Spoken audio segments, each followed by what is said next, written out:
ലാഭമുണ്ടോ വൈകുന്നേരം നമ്മൾ നേരെ പോയത് സരോജിനി മാർക്കറ്റിലാണ്. സരോജിനി മാർക്കറ്റിൽ കയറി കഴിഞ്ഞാൽ നമ്മളെ വളഞ്ഞിട്ട് ആക്രമിക്കുന്നവരാണ് ഇവരൊക്കെ. ഇവരെ കയ്യിലുള്ള എല്ലാം ബ്രാൻഡഡ് ആണെന്നാണ് ഇവര് പറയുന്നത്. എന്തത് കണ്ണെട്ടായിരിക്കാൻ കോലം തൂക്കിട്ടോ. നമ്മളെ മച്ചം നോക്കാൻ 100 രൂപയുടെ ഷർട്ടുകളാട്ടോ.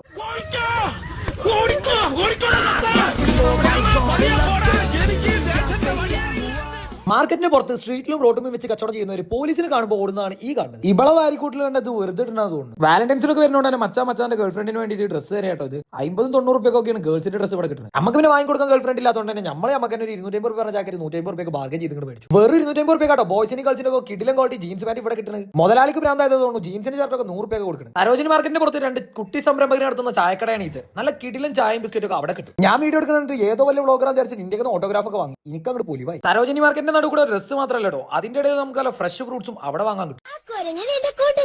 അവന്റെ പേര് അങ്ങനെ സരോജിനി മാർക്കറ്റിൽ നിന്ന് ഞങ്ങൾ മെട്രോ കയറി നേരെ കരോൾബാഗ് മാർക്കറ്റിൽ വിട്ടു. കാരണം റീൽസും സ്റ്റാറ്റസും കണ്ട് എല്ലാവരും ആദ്യം പോകുന്നത് സരോജിനി മാർക്കറ്റിലാണ്. പക്ഷെ അവിടത്തേക്കായി ഓഫറുകൾ വേറെ ഒരുപാട് മാർക്കറ്റ് ഡൽഹിയിലുണ്ട്. അങ്ങനെ മഞ്ചേരി NSS ടീമിനോട് നമ്മൾ ടാറ്റാ ബൈ ബൈ പറഞ്ഞു നന്നായിട്ട് ആഗ്രയിൽ എത്തുന്ന യൂണിവേഴ്സിറ്റി ടീമിനെ പിക്ക് ചെയ്യാൻ വേണ്ടി നേരെ ആഗ്ര റെയിൽവേ സ്റ്റേഷനിൽ പോയി. ഏകദേശം 2 മണിയായപ്പോൾ നമ്മൾ യൂണിവേഴ്സിറ്റി ടീം ട്രെയിൻ വന്നാണ്. അവരും കൂട്ടി നമ്മൾ നേരെ ആഗ്രയിൽ നമ്മളെ റൂമിൽ പോയി ചെക്ക് ചെയ്തു. അപ്പോൾ okay guys, bye bye, good night, ബാക്കി നാളെ.